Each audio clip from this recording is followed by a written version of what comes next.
Hi everyone. ఈరోజు order వచ్చేసరికి 1 KG chocolate cake. దీనికోసం ఈ కేక్ కొంచెం పెద్దగా కనిపించాలన్నారు కాబట్టి 8 కేజీ కేక్ టిన్‌లో అయితే బేక్ చేసుకున్నాను. చాక్లెట్ మూస్ క్రీమ్ ఫిల్లింగ్ చేసుకొని, అలాగే చాక్లెట్ చిప్స్ కూడా యాడ్ చేసుకొని, డిజైన్ అయితే కస్టమరే ఇచ్చారు కాబట్టి దాని డిజైన్ ప్రకారం కింద వచ్చేసరికి చాక్లెట్ షేడ్ ఉండాలి. అలాగే వైట్ షేడ్ అనేది రావాలి. దాని ప్రకారం ఫినిషింగ్ చేసుకున్నాక ఇలాగా చాక్లెట్ గనాష్‌తో డ్రిప్పింగ్ కూడా ఇచ్చి పైన కూడా ఇలా చాక్లెట్ క్రీమ్‌ని గనాష్‌ని స్ప్రెడ్ చేసుకొని ప్యాలెట్ నైఫ్‌తో ప్యాటర్న్ అయితే వేసుకున్నాను. అలాగే ఇది వన్ సైడ్ వస్తుందనమాట డిజైను. N1 నోజిల్ యూజ్ చేసుకొని కొంచెం చిన్నగా, కొంచెం పెద్దగా అలాగ రోజ్ హెడ్స్ వేసుకున్నాక నూర్ 14 నోజిల్ యూజ్ చేసి ఈ డిజైన్ అయితే వేశాను.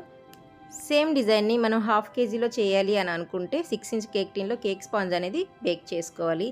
ఇలాగ 1 డ్రాప్ కూడా ఫుడ్ కలర్ యూజ్ చేయకుండా చక్కగా మనం ఇలాంటి డిజైన్స్ చేసుకోవచ్చు.